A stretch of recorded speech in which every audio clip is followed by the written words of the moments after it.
So you want to bring your pets to Australia, which is great. That's what I did. Hopefully this video is gonna help you with some guidance. I'm gonna share my experience with you and maybe give you some tips. However, I do need to tell you this. If you don't absolutely need to bring your pets to Australia, then don't. It's very time consuming. It's very expensive and annoying. So if you don't have any options, you absolutely need to bring your pets to Australia, which was my case, then let's do that.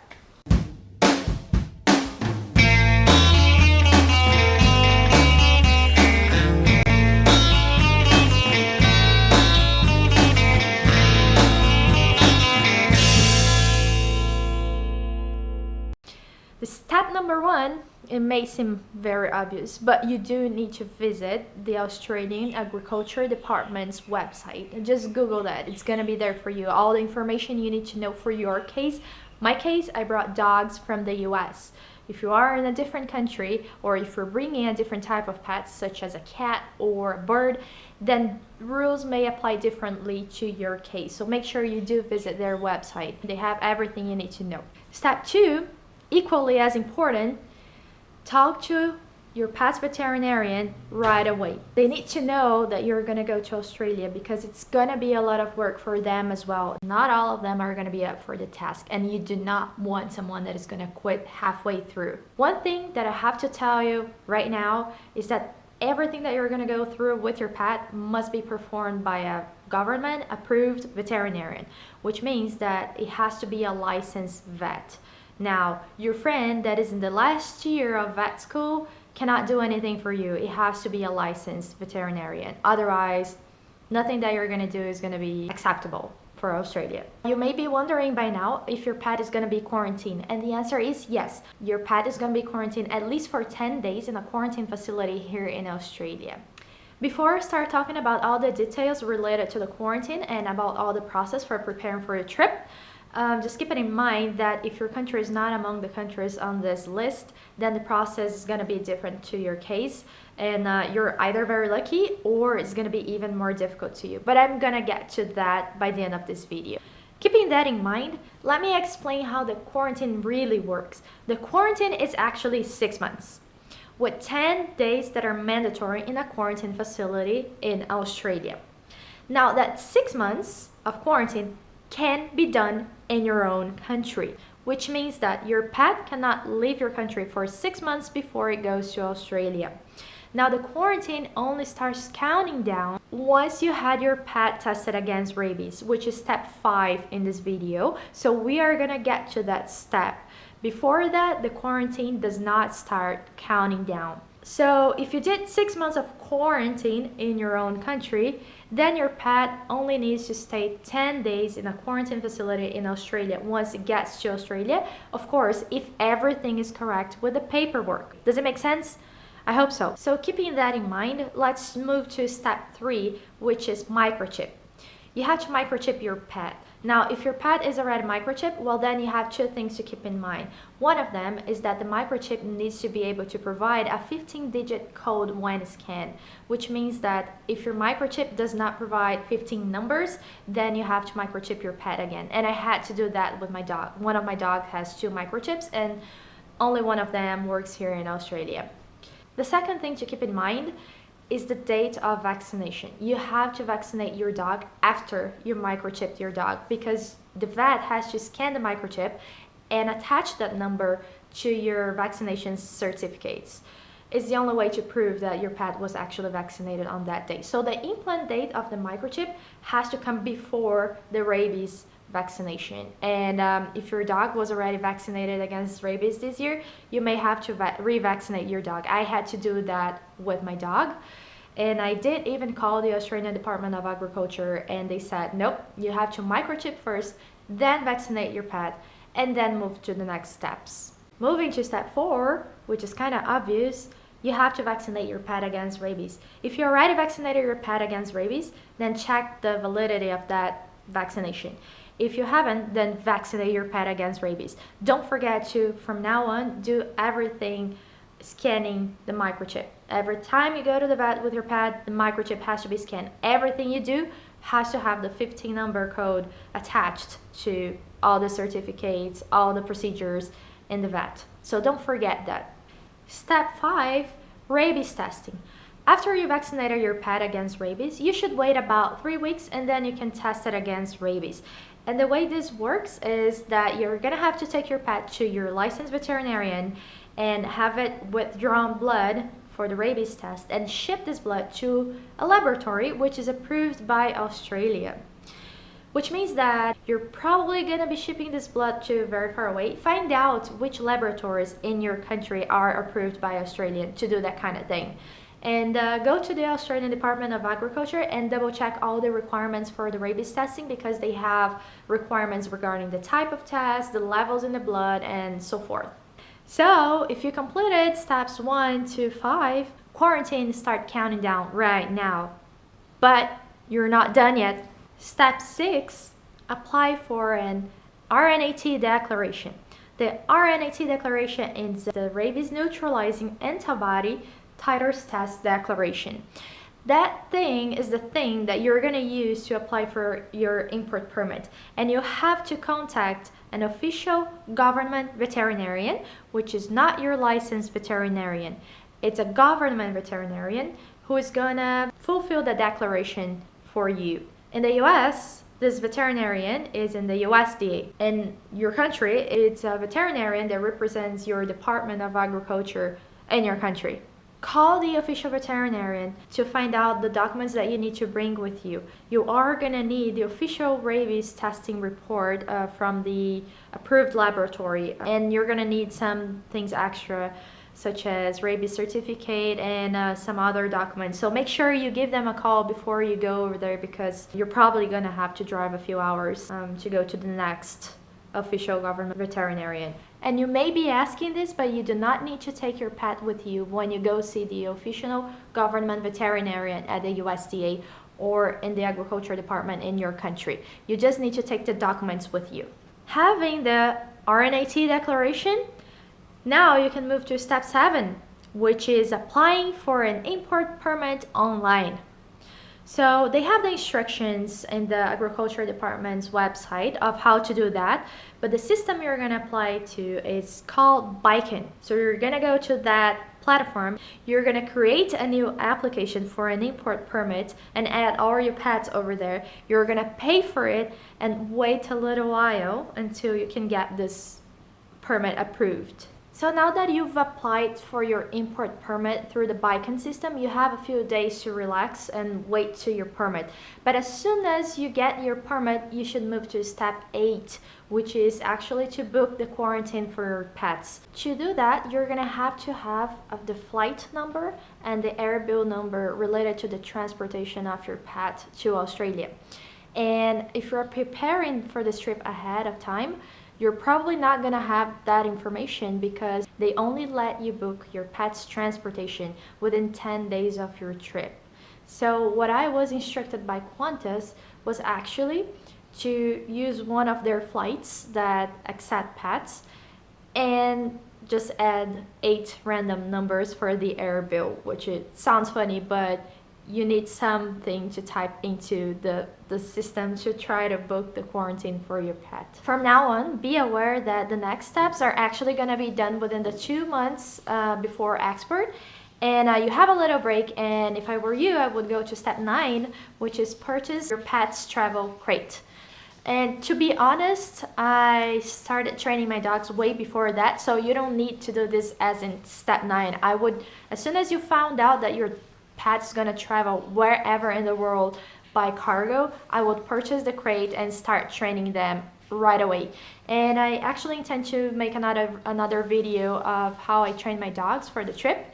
And just go ahead and purchase the crates and do that ahead of time. It's gonna be good for your pet. Step 10, treat your pet against fleas and ticks. You're gonna need to do this. Wait 3 weeks and move to step 11, which is to test your pet against Ehrlichia canis. And the testing procedure is the same as in the rabies testing. Your licensed veterinarian is going to have to withdraw blood from your pet and ship it to an approved laboratory so you can have the report of the Ehrlichia canis. And that test has to be done within 45 days within your trip. So be careful, you have to plan this right.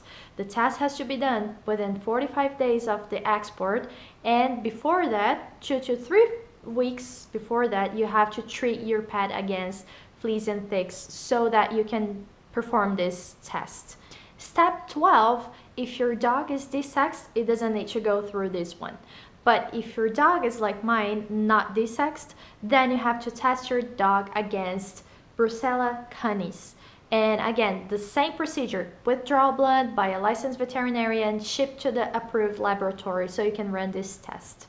It has to be done within 45 days before the export, just like the rabies and the Ehrlichia tests. Step 13, test your pet against leishmania. Again, same procedure for the test, and it has to be done within 45 days before the export. Step 14, test your pet against leptospirosis. Again, the same procedure within 45 days before the export. Now, if your pet has been vaccinated against leptospirosis, you do not need to go through this step.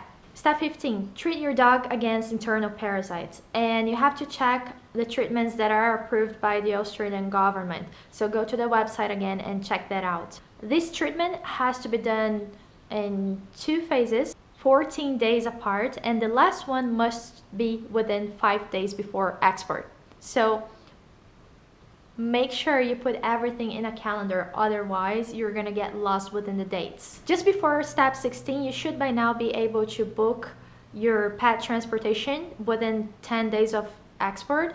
And some air companies are gonna tell you that you are required to hire a pet shipper in order to be able to book your pet's transportation as cargo to Australia, but that is not true. You're not required to hire a pet shipper for any of the steps preparing for your trip to Australia. However, I did hire a pet shipper at the end, so this person actually helped me with the final steps and booking their trip to Australia. If you have a lot of money, it's easier to hire a pet shipper because they help a lot through the process, but it's probably going to be a lot, like at least twice as much costly if you do hire a pet shipper. So I only hired a pet shipper in the end because I needed their help. It was as good as if I didn't hire a pet shipper because they have agreements with air companies, and then the flight tickets is actually cheaper and it compensates their fees. So for the very last steps, I did hire a pet shipper, but you're not required to. You can do everything by yourself. But be aware that some air companies are going to tell you that you need a pet shipper or you're required to contact an EPATA member so they can book your pet transportation, but that is not actually true. I did call the Australian government and they do not require that an EPATA member makes the booking for your pet's trip. So be aware of that. You can do everything by yourself, and the easiest way really is to contact Qantas because they're very used to taking pets to Australia, and they're gonna let you book your pet's transportation within 10 days of your trip. They're not gonna let you do that before 10 days of your trip, but as soon as you hit the 10-day mark, go ahead and book your pet transportation through Qantas, and I didn't have any problems with them. Step 16, you're almost there. You have to take your pet for a final clinical examination within 5 days before export, and this should be done by your licensed veterinarian or the official government veterinarian. And finally, step 17, which is taking the results of the final clinical examination done within 5 days of export to the official government veterinarian so he or she can complete the veterinary health certificate so that you can finally travel to Australia. And you're done. This was the last step for you to get ready to travel to Australia with your pet. Here are some of the things I cannot stress enough. Do not, under any circumstances, use only this video as your guidance through the process. It is extremely important that you follow primarily the instructions on the Australian Agricultural Department's website. Rules apply differently to service animals, but there is some bureaucracy involved to prove that your pet has been a service animal for the past months, so check that out. There are lots of details I did not discuss in this video, especially about all the requirements regarding the blood work, so you do have to go to the website to check that out. There are specific requirements which I did not discuss, even for countries within the list I discussed. So again, visit the Agriculture Department's website for more information. Countries from Group Lists 1 and 2 have a slightly simpler process for importing your pet to Australia. So again, go to the website. Countries not listed in any of the 3 websites lists are not approved for direct pet importation to Australia, which means that you will be required to send your pet to an approved country from groups 2 or 3 at least 4 weeks prior to your trip. If you are in Brazil, that is your case. And I heard that some people did that through Argentina or the US or Canada, so there are some options for you. If you are in the US, you are not required to hire a pet shipper unless you have connecting flights and you won't be there to claim your pets between them. All veterinary procedures must be done by a licensed vet, including flea, ticks, and internal parasite treatments, which are things that you would normally do by yourself. Every time your pet goes to the vet, it must have the microchip scan. Do not forget that. Check all the required vaccinations. They must be given to your pet at least 14 days prior to export and must be valid for the entire quarantine period, including flea, tick, and internal parasite treatments. All blood work must be performed in laboratories approved by Australia. Those are the main things that I cannot stress enough. In a nutshell, you will take 6 months to prepare for this trip, and you'll probably spend somewhere in between $3,000 to $6,000 American dollars with the whole process, including import fees, quarantine costs, USDA endorsements, flight tickets, visits to the vet, and lab work. Here's my itinerary with my dogs. I flew my dogs in cabin from Illinois to Los Angeles. Then I came to Australia first. I left my pets with the care of a pet shipper company. And soon after that, I had a pet shipper company ship my dog as cargo from LA to Melbourne, Australia in a direct flight. Here's a summary of all the steps that were discussed in this video and an example of a calendar with all the visits to the vet so that you can try to optimize them. Because every time you go to the vet, you gotta pay for it. So you do want to try to make the most of each visit to save some money. I really hope this video is useful. I wish someone had done a video like this before I moved my pets to Australia. It's just very stressful. You want your pets to be fine and safe, and at the same time you want to do everything correctly, because if anything goes wrong, then your pets must stay longer in the quarantine and you don't want anything going wrong with that.